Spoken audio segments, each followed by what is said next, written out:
Good morning, everybody. Good morning, sir. Respected Vice Chancellor, Professor Subramania Edapadataya, sir. Today's Chief Guest, Professor Y.S. Siddhegowda, sir. Honorable Registrar, Sri K. Raju Mogavira, Professor Jaishankar, my teacher, colleagues, senior professors of various departments, also people who are watching this program online. Thank you very much for this opportunity. I hope I will try my best to give justice to this topic, approximately 45 minutes. I know anybody's listening span is maximum 20 minutes. If a speaker is really good, 20 minutes is the maximum span. And we are from WhatsApp age.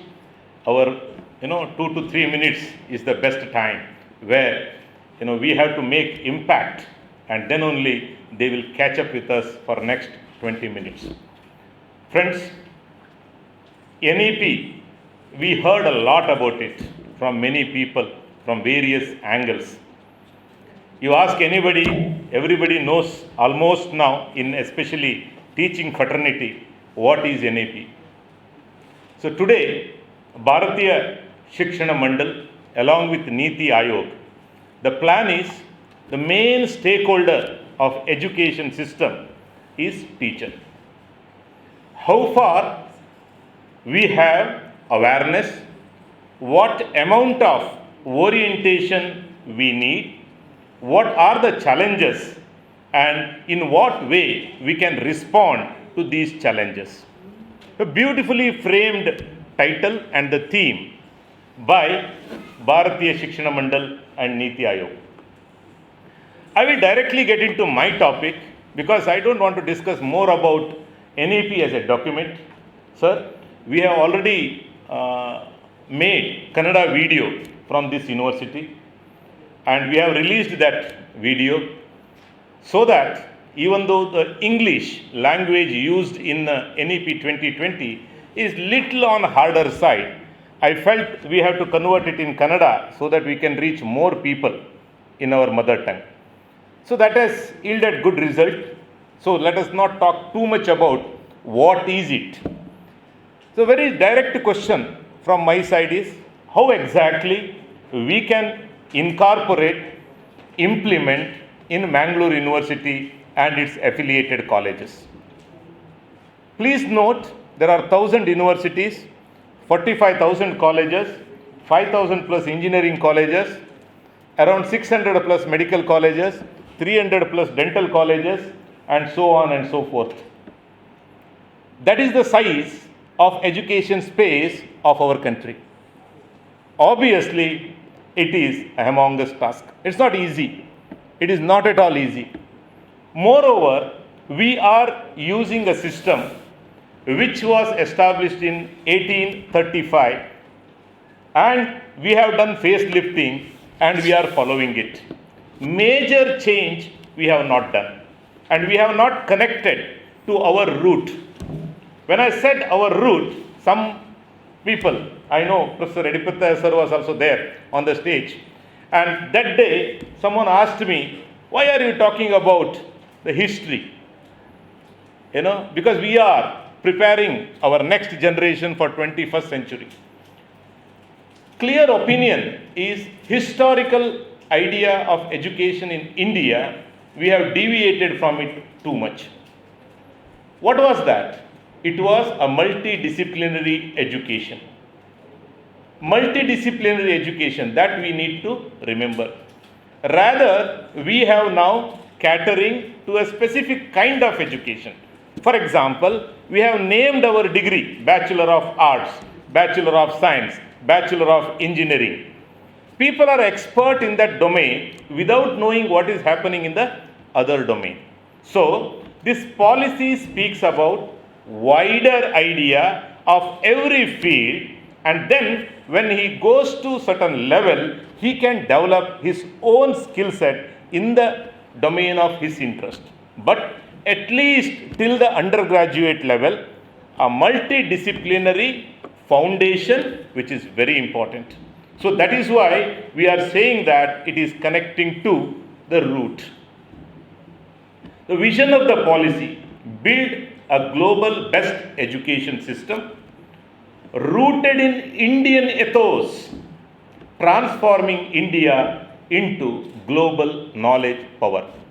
That means India has to be Vishwaguru again in terms of decimating, creating knowledge. That is the goal of this policy. Now some people may ask, so what we have done for past 7 decades after independence? Don't you think we are doing the same thing? Yes, we are saying it on paper. On ground, there is a difference, which we have to take it to the next level and build on that. That is why the NEP is a major change in the education space.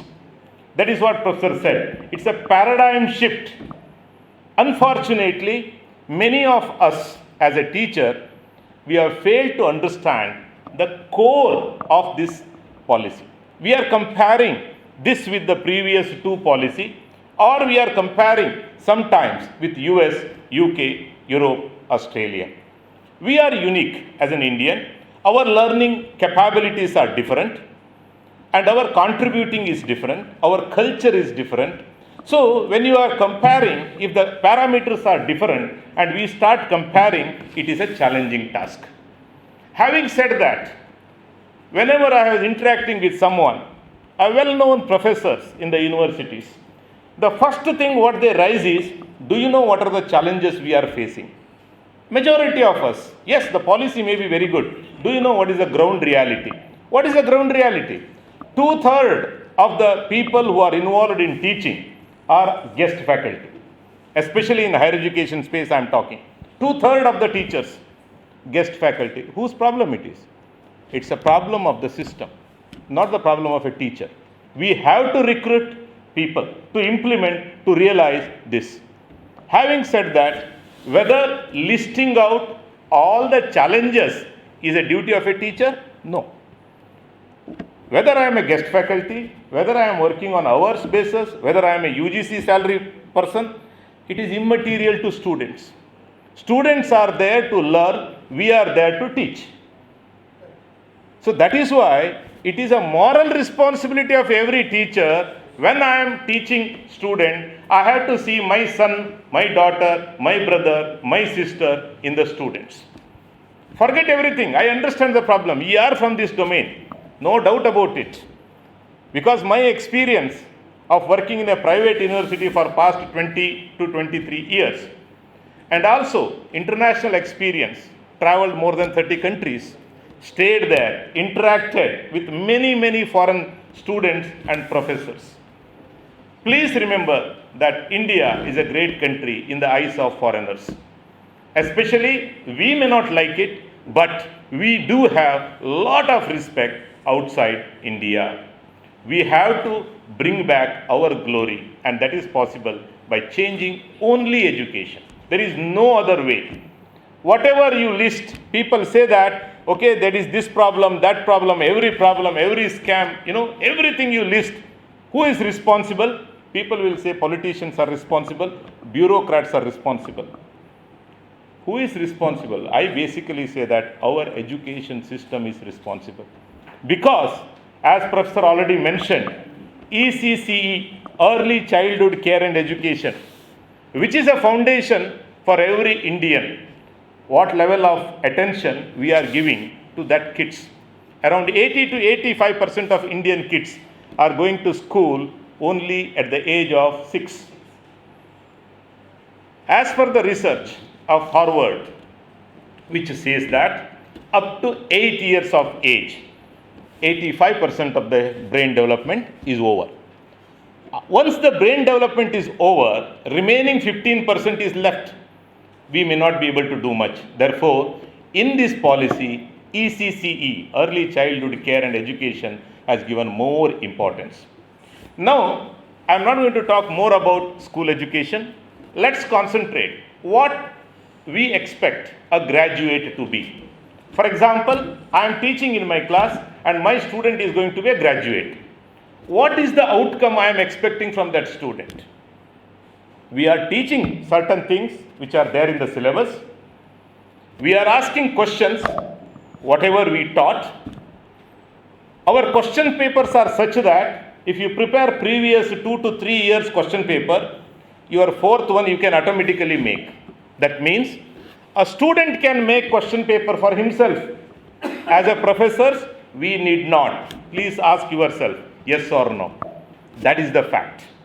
That means what kind of evaluation we are doing. Then the next one comes copying in the examination. I spoke about this in front of our Vice Chancellor, Professor Pedagogy. Copying. Copying started at the age of, tell me now, when examination started, copying started. Yes or no? Whenever examination started, copying started. Can I have a cup of water, Yes. madam? Copying starts even before that. The child is left. The child imitates and learns language. Yeah, madam, you are trying to give a literature meaning of copying. I am not a great. I understand. I am not a. My complete study, whatever I talk, I first think in Kannada and then convert it into English. That is how the system is developed. I am talking about copying in examination. No, it's okay. See, please try to understand why students copy. That is the basic reason what teacher has to understand. According to me, first examination of a child, maybe in the first standard, maybe in LKG, UKG, now even Montessori, they do, examination. Okay. When we start doing it, they will, first attempt, they are sincere. But what we do, we will keep a distance, 6 feet distance, social distancing in examination. Then we start invigilating. That is how we treat first time. What does it imply? I don't trust you. That is how it implies. I don't trust you. On the first examination of a student, I am trying to say, that is when people start, oh, this is how examination works. Why we are kept apart? Because we are not supposed to discuss. That is how it starts. But in real time, in real life, how we are solving the challenges of the life problem? We are discussing. We are deliberating. Yes or no? We are trying to find a solution together. But in examination, how we are doing? We are not copying. If you copy, why they copy? Now the concept is what? Concept is open book test. Hope all of you are aware. Open book test. What does it mean? In real life, nobody will give you a 3 hours of question paper and you are going to write it. It's a real life challenge. Use any resource, whatever you want. Try to find solution for this problem. There is no copying aspect. But this copying starts at first standard or second standard. The mentality, how it grows. After some years, even though they want to write on their own, if teachers are not there, even intelligent of the intelligent student will copy. Am I right, sir? Yes or no? What happened was, once I did experiment in my post-graduation classes, I asked, this is the question paper, I will give it to you and I will go out. People have said, how come you can go out? That is the question. Why? It's a post-graduation class I am talking. I said, I will go out, show your sincerity and integrity, you write. They said, no sir, you don't go out.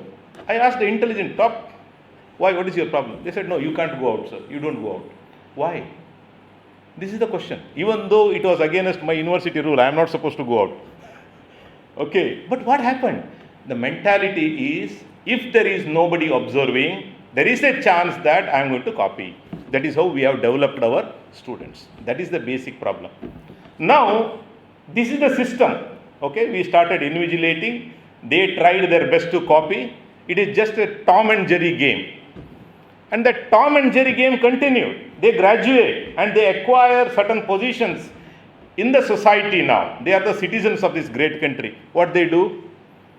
If nobody is observing, They will do something what they are not supposed to do. That is what is happening. You see any scamster, they are the high qualified people. You look at their qualification. I don't say education. You look at their qualification. Why? That is why I say that for this country, whether you consider a farmer or a labor, a true farmer, I am telling, a true farmer or a labor, they have not created any problem for this country.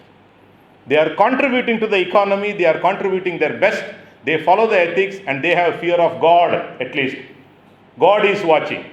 But as qualified, we know that God is also not there. It's a bluff. So that is where the problem starts. That is why we need to connect ourselves to ethos of India. Having said that, let me come back. How exactly we can implement it? I request all of you not to look into the issues. These issues we need to solve. So I request all of you to log out from your system. What kind of log out? Because we are all the product of this education system. Whatever we think, whatever we do, most of the time we do what we learn. Maybe little modification with respect to time, but no major modifications. But this policy speaks about paradigm shift. We need to think laterally, then only we can find some solution for this issue of education in this country. The first one, what I am trying to talk from the implementation point of view, is large multi-disciplinary university. Meru. Meru is a multidisciplinary education and research universities. That is the idea. Why it is required? It is required because see, what happened was, earlier it was bigger universities. We divided and we created so many universities. Even it happened in Karnataka also now. Whether it is wrong, it is not wrong.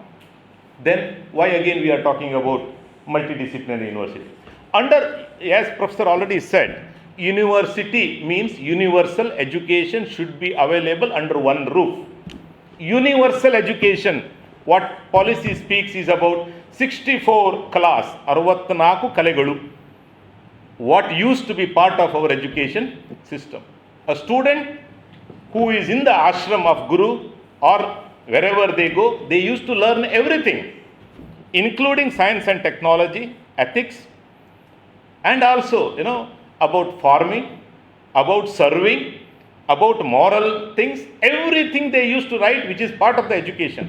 That kind of education is missing. We are more into science, maths. Science, maths. So we are all human beings. We need humanities. We need social science. But a science student can't study humanities now in this system. That is the problem. That's why we need multidisciplinary universities.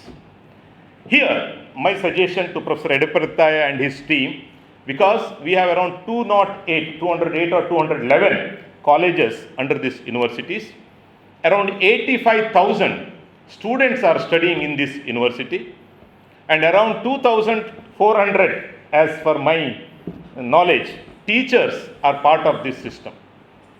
What we can do as a university, what changes we can do. Please note whether this policy you accept, you reject. As a policy, you have every right to do that. But as a teacher, education's important part, the core part of education is intellectual debate and discussions. Whatever you accept or reject, you have to be very clear that I am accepting for this reason, I am rejecting for this reason. As a policy I accept, but this particular point I don't agree. Every one of us have right to debate on it. But fortunately or unfortunately, no debates happen. Because I am interacting with most of the teachers, what I am learning out of my interaction is people are not read or understood the policy. Awareness is one thing which is very important. What is it we are talking?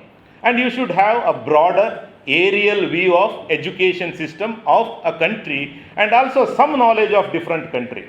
Too much of knowing about other country will confuse us. We need not. But what kind of education we need is a multidisciplinary education. So my first suggestion is identify new disciplines to be added to this university. Second one, multidisciplinary UG program, especially undergraduate program, has to be broad-based. Don't compartmentalize them. Compartmentalize means arts, commerce, science. We have divided too much now. And the respect also, in 10th standard, if somebody is getting 95%, what is your suggestion? As a teacher, when they approach you, what is your suggestion? You ask yourself, what is your suggestion? You will say that, don't think anything, go and join PCMB. This is what we advise as a teacher. If anybody have advised something else, that is outliers. In data analytics, we talk about outliers. That means it is not normal. It is away from the standard deviation. Why? Why 95? That child is interested in arts, but we never asked what's your interest. And we never identify at early age what is the ability of that child. Everybody we want engineers and doctors. That is what is shown in Three Idiot movie, sir. Okay, Three Idiot movie is the depiction of that. We have to go away from it. What is that we need to do as a university? In the undergraduate program, we need to give more and more and more options to students. Don't compartmentalize. Even the 10th and 12th compartmentalize will go. I am not going to talk about the school education part up to 12th. But when they come to undergraduate program, the Mangalore University undergraduate program should allow, for example, a BSc student wants to study economics. The flexibility should be there, sir. That is what we want. If he wants to study philosophy, there should be a chance. How we can do that? Whether these models are there in India? Yes. There are models in this India. One of the easiest way, what I learned, is open elective. What do you mean by open elective? Open elective is an elective, he can take it, which is not part of his domain. You accept credit from that. Okay, do you have that course here? Students may want to learn music. BSc students wants to learn one subject which is music. That is his passion. He loves. But along with that, he wants science. Do we have that in the current system? We don't. Can we do it? Yes. Is it tough? No. It is not tough. Only thing is, we have to think from laterally. We should not think from our own conventional mindset. My guru taught me this, I am going to teach you this.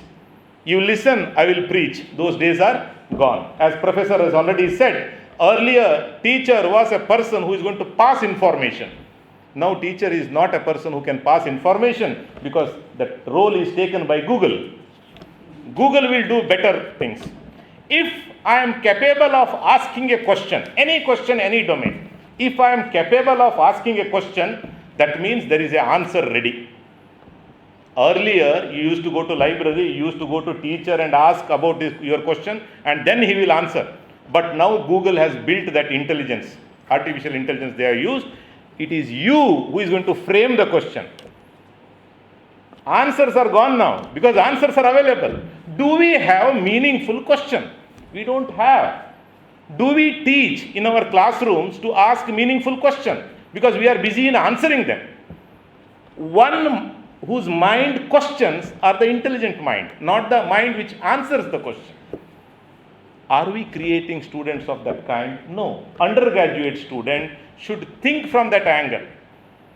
How many times we are happily encouraging our students to challenge us in the class? How many times? At the end of the day, we say that you are wrong, I am right as a teacher. Most of us, we do that. Are we really encouraging students in the class to ask question? No. If you ask question, you are targeted tomorrow. Ask your students, they will give the answer.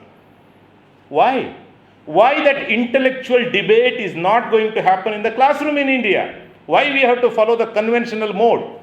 In Mangalore University, for example, you take any postgraduate program, let give the topic to the students. Let him find out the questions.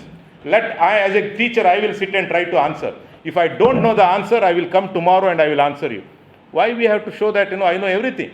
Let us involve in process of learning. When we say that in the classroom, that is a real learning. Can we do that? That is what is a part of this. So I suggest add electives, open electives, allow students to learn from online modules which are available, because you can directly hear from horse mouth. There are fantastic teachers who are teaching and it is available online, sir. We have to allow our students at least 1/3 of the subject they have to learn from online mode, because they can learn on their own pace, not our 45 minutes of 1 hour of class. Let them learn whenever they want. There are fast learners, there are medium learners, there are slow learners. Let them learn on their own pace. Can we do that? Is it so tough? No. Why we are bothered about our workload? Most of us as a teacher, what we think is, what is my workload? Can you just stop that sharing? Not required. I will not go by, because as a teacher, extempore is better. I have points here. Fine. As a teacher, why we look at the number of hours? We should stop that. And then allow students to learn on their own. Be a facilitator, be a mentor, don't be a preacher, as Professor already said. Don't be a preacher. That is what is the method we need to adopt. So this policy speaks about 3 things. One is curriculum, second one is pedagogy, the third one is evaluation system. For example, in Mangalore University, we have 211 colleges. Conducting examination is a humongous task here. Why? Because we have centralized everything. Why we have centralized? We don't have trust. On whom? Teachers. See, I said about copying. Copying will not stop there. What happens in colleges, for example? We start invigilating. Correct, na? University will send the squad also. Why university is sending the squad? Why? Because they don't have confidence on teachers and colleges. What kind of education or moral we are teaching or preaching? That is where we are going wrong, friends. That is where we are. We have to trust one another. We have to build that trust. Unfortunately, whatever I am talking, sometimes some people may feel that, sir, this is only theory. It will not happen in India. Why? Because we are used to it. We like it. Please think differently. Whether it is possible, it is possible. As I said, I have good international experience and exposure. I have taught and I have evaluated students from foreign countries. I know that, for example, my experience with France, Germany, and some Malaysian students, even though you give the question paper and go out, they will not copy. Can we expect that? Can we expect that from Indian students? When it happens, that is the day of NEP complete implementation. Please note, as a teacher, if my student is writing exam on his own, even though I am not doing invigilation, that is the day when we can say that this policy is implemented fully. Can we do that? Is it possible? It is possible. As a teacher, we have to build that in the classroom. And what we need to do? We need to change mode of evaluation. This mode of evaluation is the basic problem, I said, you give me 3 question paper, 4th question paper students will give. That is why they copy. You tell them, take this question paper, go home tomorrow and get me the answer. Can we set question paper of that kind? This is what is done in US. This is what happens in US. But here what we do, for example, I will give you one more, jokes about copying. In US, you are not supposed to copy anybody's textbook. In India, what we do? In the library, we have a Xerox machine. You think, in library, we have a Xerox machine. Officially, we copy them and give. You will be sued if you do that in our Indian students. They go there and they copy and then they are caught. And one of, my student did copying in US. What they did, they banned the student from my university. See the action. Action is simple. No more student from this university. I don't want to take the name of the top university. Why? For him, it is as usual business. Exam means copy and write. So that is the problem. The third one, faculty and institution autonomy. As a Mangalore University, can we extend autonomy to our teachers? What level of autonomy we can give? Do we trust our teachers? We have doubt. Why we have doubt? You go back, to the root, you will understand why we have doubt. The doubt starts from the time when we recruited them. How we recruited them, the process of recruitment, everything is doubtful, and that is the issue. But this policy speaks about autonomy for faculty and institution. Unless and until we give autonomy to the teachers, if a teacher is really, really good and he wants to do some new experiment with his student group, we don't have that flexibility. And this particular policy speaks about autonomy in the classroom. Allow him to teach whatever he wants. Whatever he wants means what? This policy is a framework. Our syllabus should be framework. Don't give all the details. What we are doing in our syllabus now? We are giving, this is the textbook, these are the chapters, these are the pages also we give in the syllabus. That we should go away.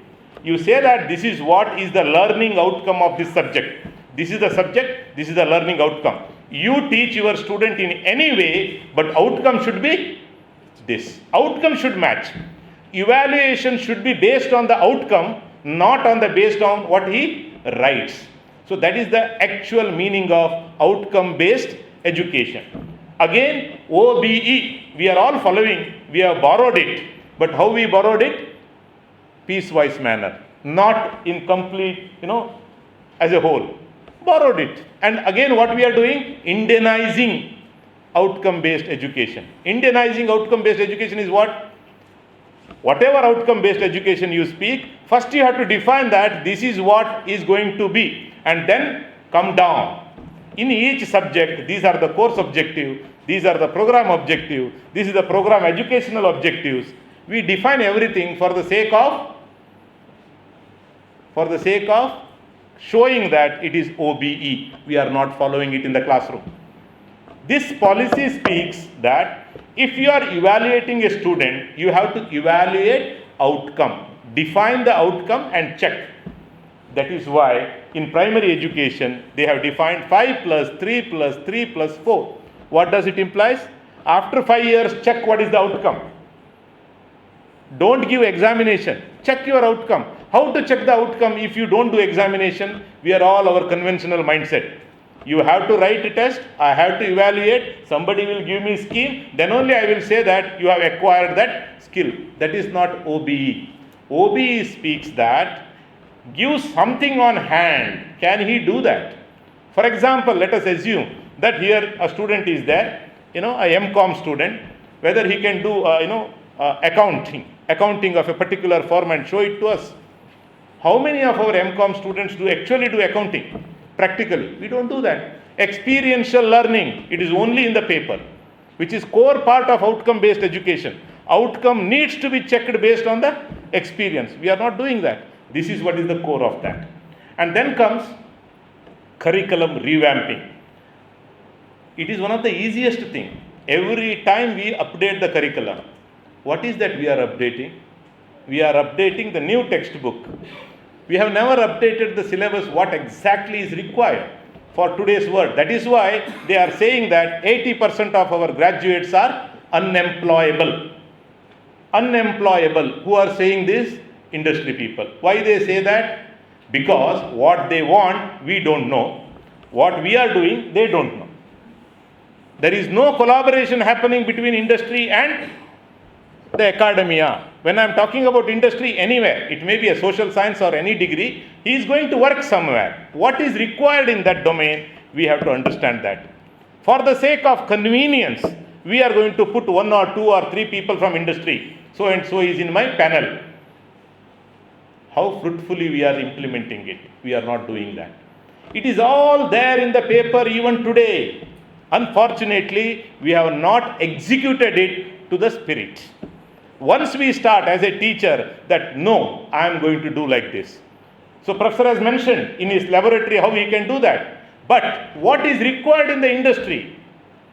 Whether my students can go and work in industry for 3 months before they graduate, that flexibility has to be given in the university. What we call as internship, what kind of internship? You give one certificate, your internship is over. In India, everything works by paper. What is that? Certificate.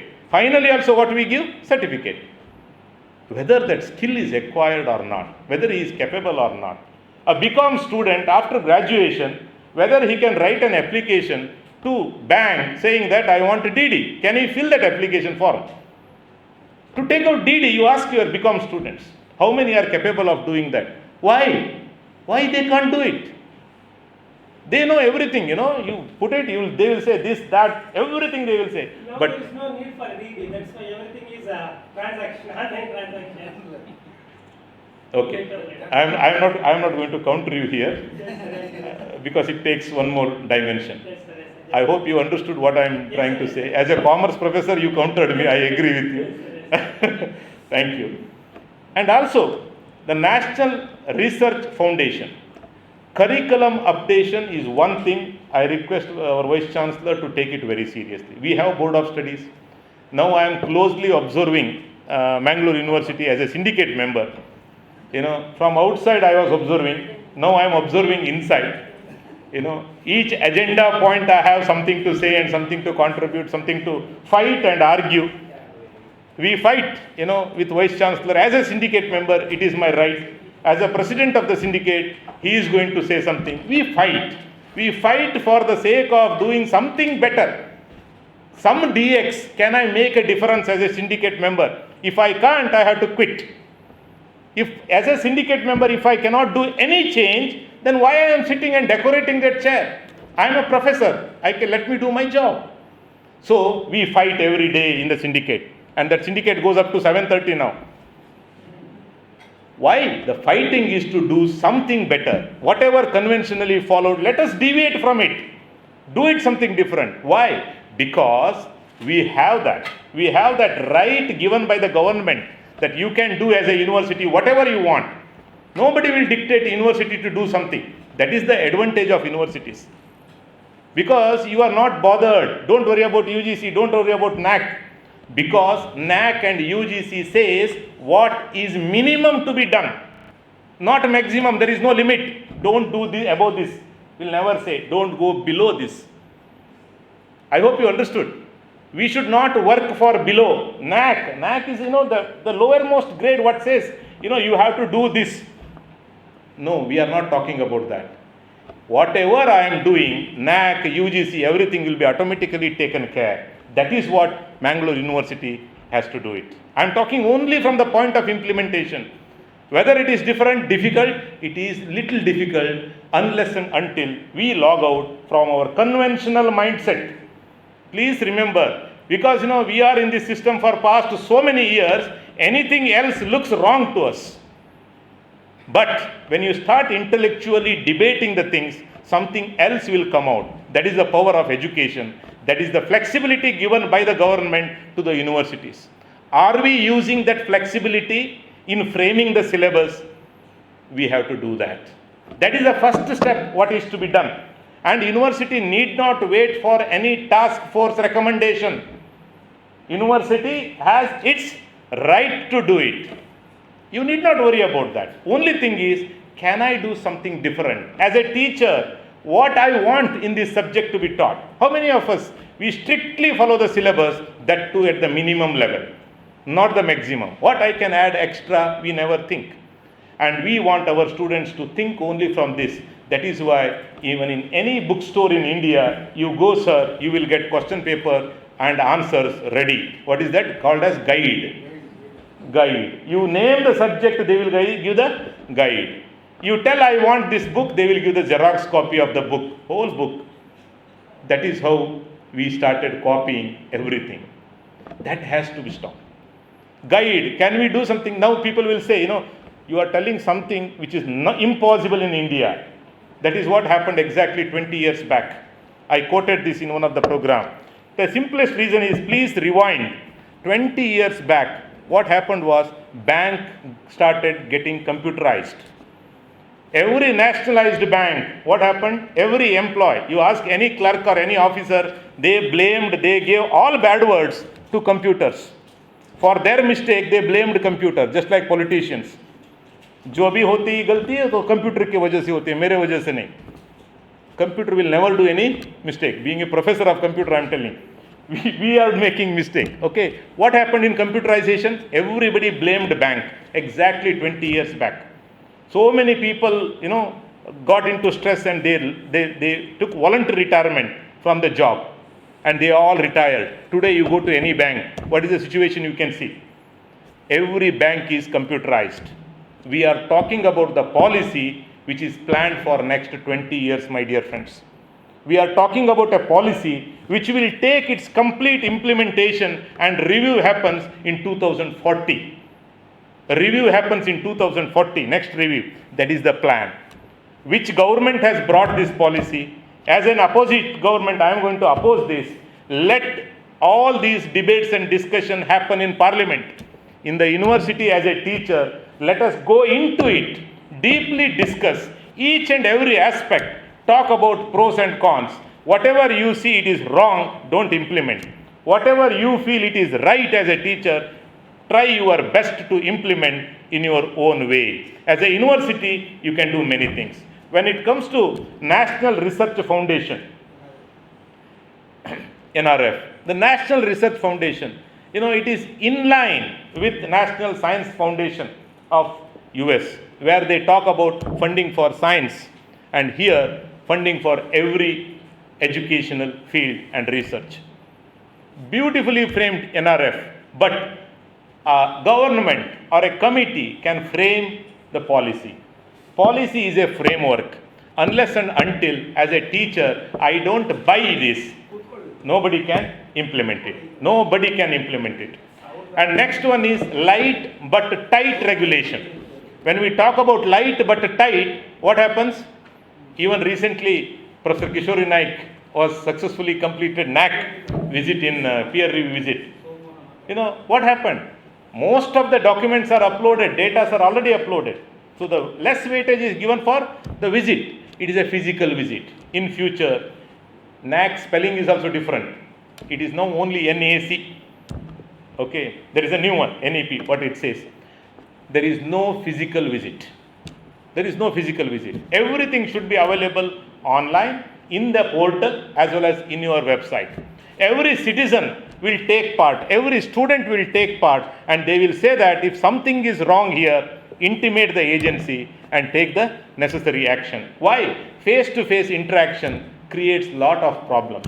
If they really want to see the facility, you can geotag that and then show the video that this particular facility is available in this university. With that geotag, you can easily find out. And every citizen of the country can put his comments saying that this facility, whatever is shown in this university, is not actually available. Then automatically they will act. So face-to-face interaction is also going on. Light in that sense. Tight means you will not be left alone. And then comes about the increased access. Most of the time we talk, unemployed. When we talk about unemployed, imagine 26% is the GER now. For the country I am talking. I am not talking about this region. This region has good number.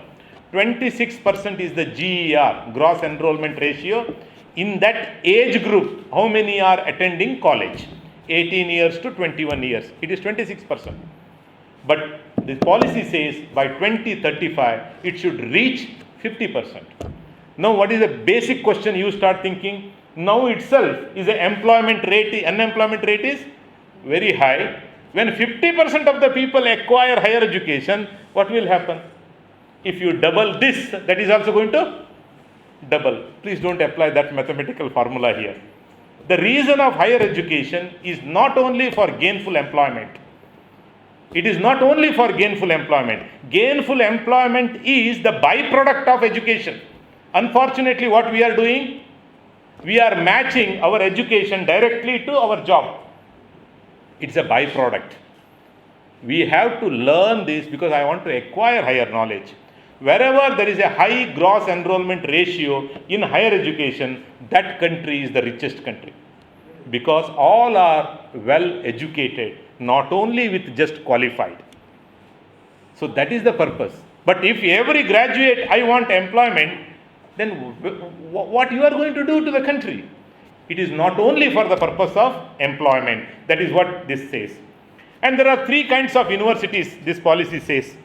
And Mangalore University should be a research intensive university. There is no doubt.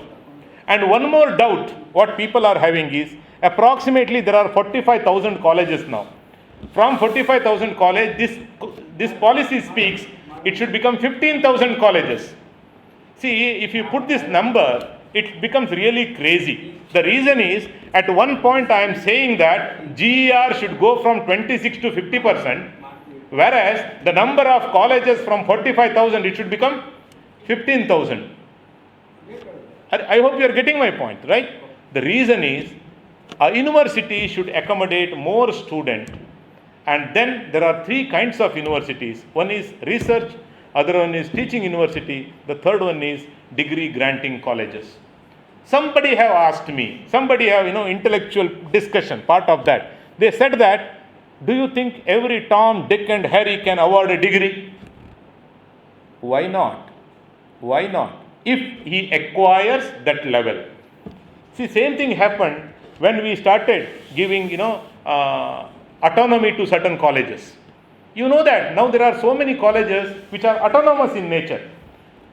Please go and check how they are performing. I am not talking about everybody, because our regulation system has a problem. But few colleges, once they got autonomous, then you should see the progress of that college or institution. They have done wonders. Not everybody, please don't misinterpret my data. They have done wonders. Why? Because they are allowed to do what they have planned to do for so many years. They have experimented new things and they did it. There are fantastic private colleges. They have done good things in this country. But I am not talking about every college whose major interest is commercialization of education. I am against it. But please note, around 60% of the colleges are private colleges in this country. And they are contributing to that. But at the same time, this policy speaks about don't commercialize. In India, education is not for profit. And also, this policy speaks about regulation of fees in the colleges.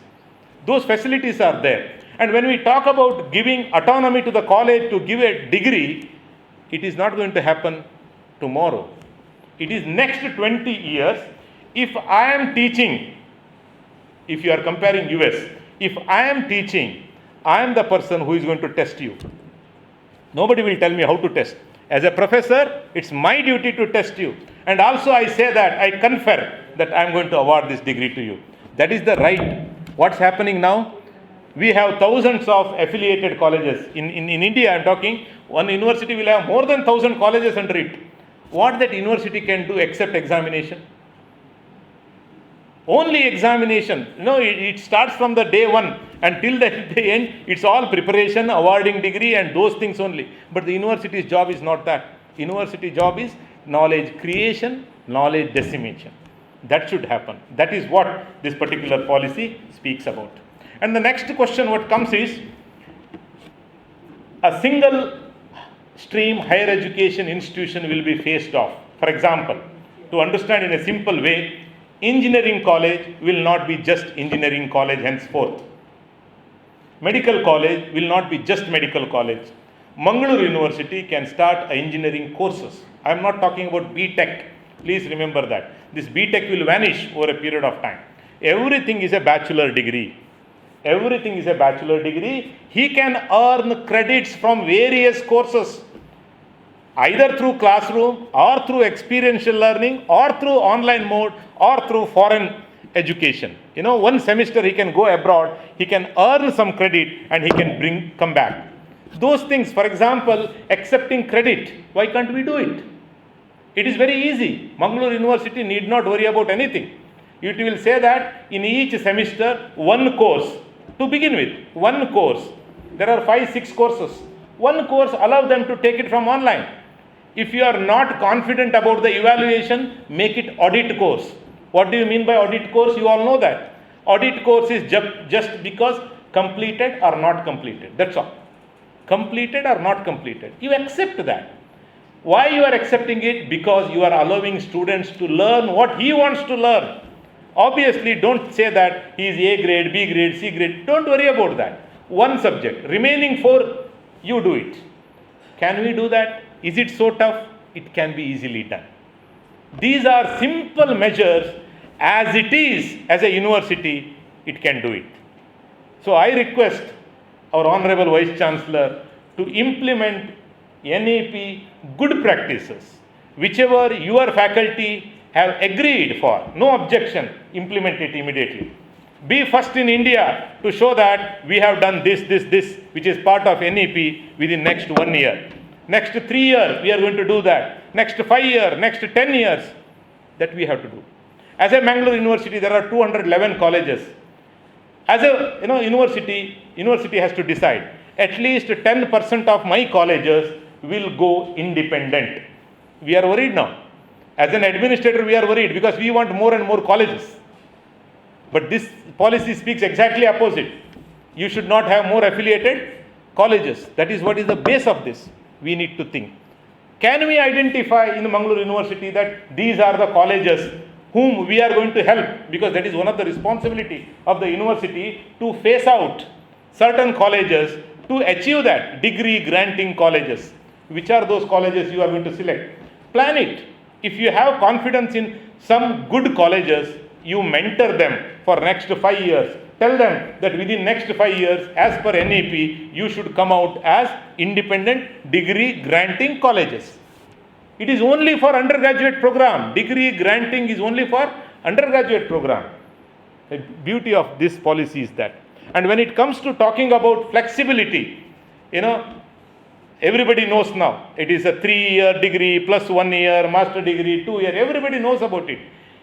How we can do this implementation in Mangalore University? It's a 3-year degree. Post-graduation, see one more thing, what is the issue in our education currently? We start teaching from first standard. Till they go to PhD, we teach in the classrooms. Yes or no? Number of hours also, you check each subject, how many hours. Every hour, teacher is coming here and he is teaching. Please reduce the number of lecture hours. Number of lecture hours need to be reduced. What does it imply? You have workload. Please don't worry about workload. The issue is, it should not be lecture. It should be discussion-based classrooms. More and more discussion, debates, those things should happen in the classroom. The classroom structure we need to change. The way how we allow students to sit and discuss, that makes the difference. That is part of this system. After 1 year, you can go out, get a certificate and go out and then come back and join again. That is the beauty. In India, what happens? For example, you compare again because we are fascinated by US education. Let us compare. When you compare UG education in US, there 120 credits they have to earn. Irrespective of the university, 120 credit they are going to earn. And that 120 credit, whenever they are earning, they can earn in any number of years. Please note. That is the beauty. Any number of years. Why? Because after 18, parents are not the sponsors in US. In general, I am not talking about NRIs. Indian parents, again, they do the same thing. They started opening tuition classes in US also. I am serious. Tuition classes, Indian community started in US also. For everything, there is a class started. That is only by Indian community and Chinese community. Okay? But you imagine, we carry our baggage with us. Right? So, in US, 120 credit they can earn in 10 years. They can earn in 3 years. They can earn in 4 years. There are fast learners. There are slow learners. Do we have any mechanism called as slow learners here? No. We will categorize. You are good, you are average, you are bad, you are fail. Who are we to decide that you are fail? You see the output. Whenever we see our own graduate, after so many years when we are meeting them, he will say that I am CEO of so-and-so company. When I go back to my memory lane, I start thinking how many marks I gave it to you. Out of 20 marks, he was not able to get 5 marks in my test. But today he is employed 2,000 people in his company. Who is wrong? Whether I am wrong or he is wrong. The whole mechanism goes wrong because I am failed to identify the intelligence what that guy had. Because of my examination system. If you ask everybody to, that is why there is a famous picture. You talk about education system issues, in Google, one picture you will get. Correct? So there are several different kinds of animals, fish, cheetah, everything, and you are conducting one examination, climbing the tree. Have you seen that picture? It's a beautiful picture. That completely depicts our education system. I cannot say that you are good, you are bad, you are worst. Who am I to say that? My evaluation has to change. That is what is the crux of this policy. That is why people have not understood this policy and they started questioning this. We have to understand that every child is born intelligent. There is a statement, every child is born intelligent, education ruined me. Okay, this is what is the slogan written on one of the students' t-shirt. It was written. I asked him, you are a PG student, how come you are dare enough to write that statement and sit in front of me in my class? He said, what is wrong in it? What is wrong in it? I am born intelligent, education ruined me, was the keyword on his slides. I said, can you read it? He said, yes, I can read it. Then how do you justify that? He said, that is a literacy. Okay, and then I asked, can you interpret it? Yes, I can interpret it. Now you tell me how you say that education ruined you. When you can interpret certain things psychologically properly, then obviously you are educated. Then he said, sir, I have understood now. From tomorrow onwards, I will not wear this t-shirt. This is the statement. It is not education which will ruin anybody. It is a qualification which will ruin. Having said that, there are several things as a part of syndicate of this prestigious university. We are going to take this NEP implementation to the next level under the leadership of our Honorable Vice Chancellor, Professor Edipedithaiji. And I am confident that he will, before he completes his tenure as a Vice Chancellor, he will put a blueprint for NEP implementation in this university. And we are going to be involved in every minute discussion of this and make this public university a great university, a model university. And I request each one of us as a teacher, please try to read this policy. I am of the opinion that this workshop should go at least 3 days. It is not 1 hour or half an hour discussion. Nobody will understand what it is. We need 3 days of rigorous workshop to make understand. And I request Vice Chancellor to make a strong team here in Mangalore University. Fantastic teachers are there in this university. I request, please make at least 10 or 15 members core team of implementation. Vice Chancellor has already made a team among the syndicate members, but the syndicate members are not full-time employees of this university. Everybody have different, job or role. They cannot come daily. But I request, sir, you please form a core team which will give you a monthly report of its plan and implementation. Unless and until who is sitting at the helm of the affairs takes this matter seriously, implementation is impossible. But having said that, the best practices of this policy we can implement in day-to-day our life, in our classrooms, along with the teachers and students. We have to discuss best part of it. I am sure there are fantastic things what we can adopt over a period of time, and this education space will change in the next 20 years.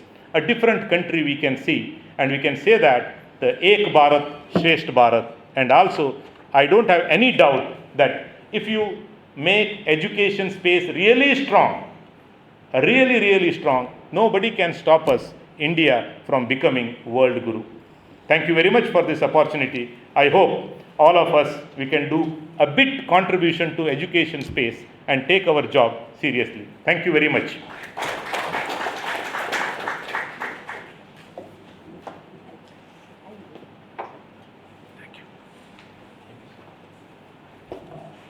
Thank you so much, sir, for this beautiful keynote address, a most meaningful one, which shows implementation of NEP in Mangalore University way forward. Thank you, sir, for your selfless giving as a teacher, and thank you for taking us forward as well as walking with us in this journey. Well, it is said the capacity to learn is a gift, ability to learn is a skill, and the willingness to learn is a choice. And this is a perfect blend that we saw, and as a teacher, we have this capacity, ability, and willingness definitely shall shine more from today. Well, friends, academicians, Can we give a very big round of applause for this really beautiful keynote address? Sir, we remain grateful.